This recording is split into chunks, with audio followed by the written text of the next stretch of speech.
So Brandon Aiyuk, this is a crazy story. We all know that he's disgruntled with his contract situation. But Ryan Clark revealed on NFL Live Monday that San Francisco 49ers wide receiver Brandon Aiyuk has been taking negotiations personal, and the offers so far have affected him.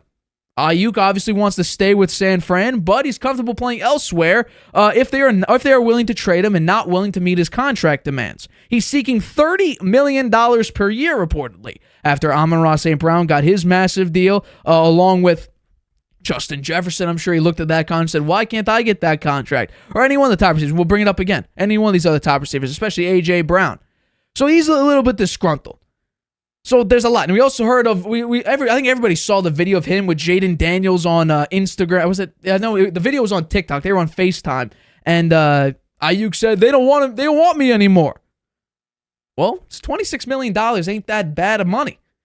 I don't think, truthfully, you're worth $35 million like Justin Jefferson. I don't think you're even worth A.J. Brown's money of $32.5. I think you're more around the Amon-Ra St. Brown. Spot Track actually rates you at a little over $26 million. So the 49ers are not necessarily off when it comes to giving you a legitimate contract that's respectable. They're not trying to overpay you. They're definitely not trying to underpay you like you think. Right now, you're in your fifth-year option, which is $14.1 million. It's not bad. That's not bad money at all. Would I like that $14.1 million? Hell yeah, I would. What's funny is, when they spoke, according to Ryan Clark, wasn't alone. He was also with Jaden Daniels, who was his friend at college and a teammate of Aiyuk. So this is something. This is definitely something. What's also fascinating is that the Commanders turned down a trade offer for Brandon Aiyuk. That's what Schefter is reporting.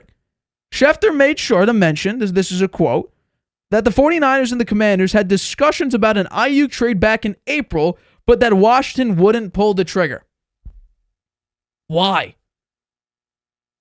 Washington, you would probably need to give up Terry McLaurin, but do you think that Terry McLaurin is a better wide receiver than Brandon Aiyuk?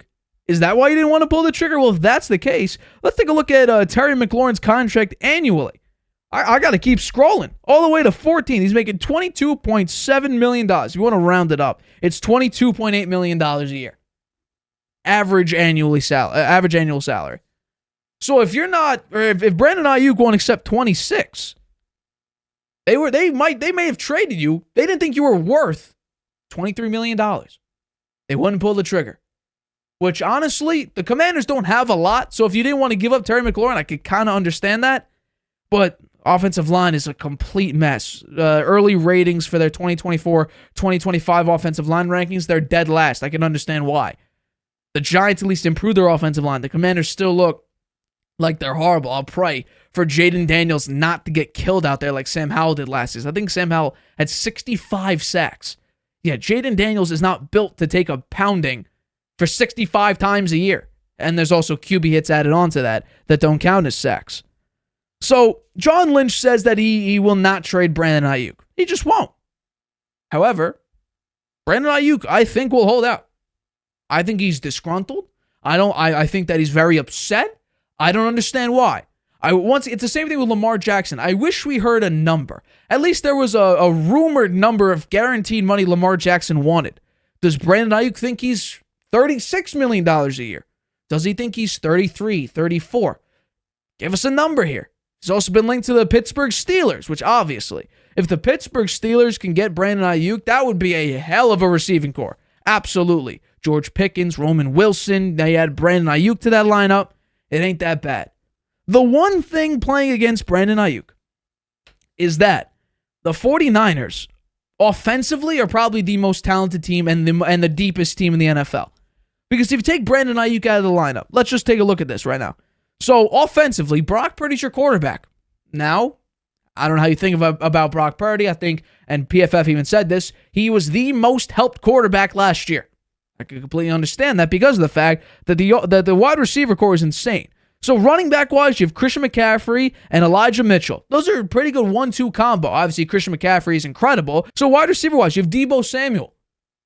Pretty good wide receiver. He was the best screen receiver. Yards per reception was pretty damn good. Juwan Jennings, who had a couple very, very nice catches. You got your rookie Pearsall, who we've seen some very acrobatic catches, can be an explosive receiver. Not that bad. George Kittle as your tight end. Those 4 pieces right there. That's pretty good. So they don't necessarily need Brandon Aiyuk. They're not like the Patriots and are desperate for a wide receiver 1. They're not, and let's even say this. I think the Panthers could use a true wide receiver 1. The Giants, they got Malik Neighbors. So I guess before Malik Neighbors, you could have used him. Washington tried to get him, but you didn't want to give up Scary Terry, probably. Miami's got one. Jets have one. Buffalo could use one right now. You want to say Keon Coleman's your guy? Or Khalil Shakir? I don't think so. Curtis Samuel? I'm not entirely sure. Baltimore would love to have a Brandon Aiyuk type of character, type of receiver. Cleveland, no. Pittsburgh, they've been linked as a potential trade partner. So Brandon Aiyuk's at a disadvantage because the 49ers don't necessarily need him. Now, in Aiyuk's defense, he was incredible last year.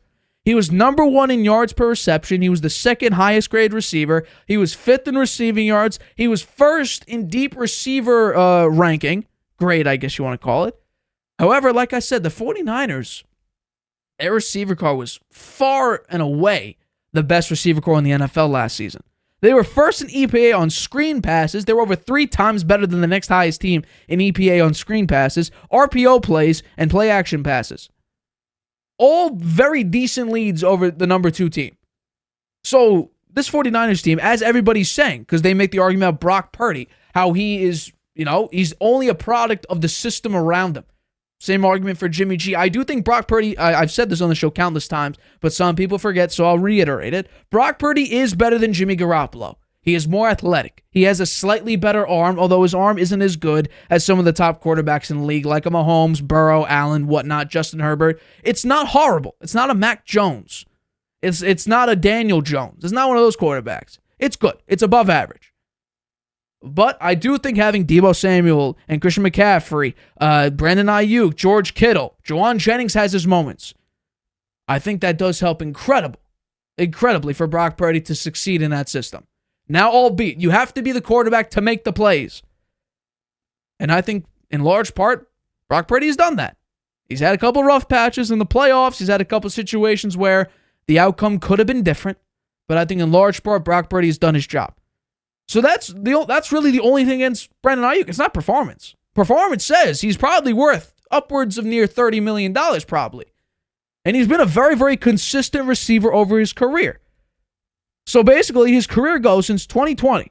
It's been 748 yards, 5 touchdowns, 800 yards, 5 touchdowns, 1,000 yards, 8 touchdowns, and then 1,300 yards, 7 touchdowns. So it's not performance. It's strictly probably, in my estimation, the 49ers won't give him $30+ million per year because they are not desperate for that wide receiver 1. They're not desperate for that type of a talented receiver because they have a lot of it. It's in abundance because that's kind of how the 49ers have been built for a number of years at this point. And especially, you have Christian McCaffrey in the backfield. Sometimes the running game is the thing that's featured, and it's not Brandon Aiyuk or it's not Deebo Samuel, although Deebo Samuel can line up in the backfield and he does a pretty good job at that. But Brandon Aiyuk is not necessarily the missing piece of the 49ers. Now, again, in Aiyuk's defense, Brock Purdy and Aiyuk seem to have a very nice connection. Seemed like he relied a lot, Brock Purdy did, on Brandon Aiyuk. I think it was the Lions game, the tip-up and the deep catch after the tip-up. Crazy play. Aiyuk made a phenomenal play on that. But the reality is, if Brandon Aiyuk and if the 49ers, if they want to keep going forward as together, as a unit, under the 49er name, I think Aiyuk, I would love to see a number, but I think Aiyuk would need to come down from whatever number he's talking about. Now, if it's $27 million, okay, but I guess it is 30, to be fair. It is 30. Is he worth 30? I think it's close. Spotrac says 20, a little over 26. Maybe it's guaranteed money. Could be guaranteed money. But if it's upwards of $30 million, I think that's where, if they say 28.5, you go with 28.5, they want to move up. They don't want to trade him.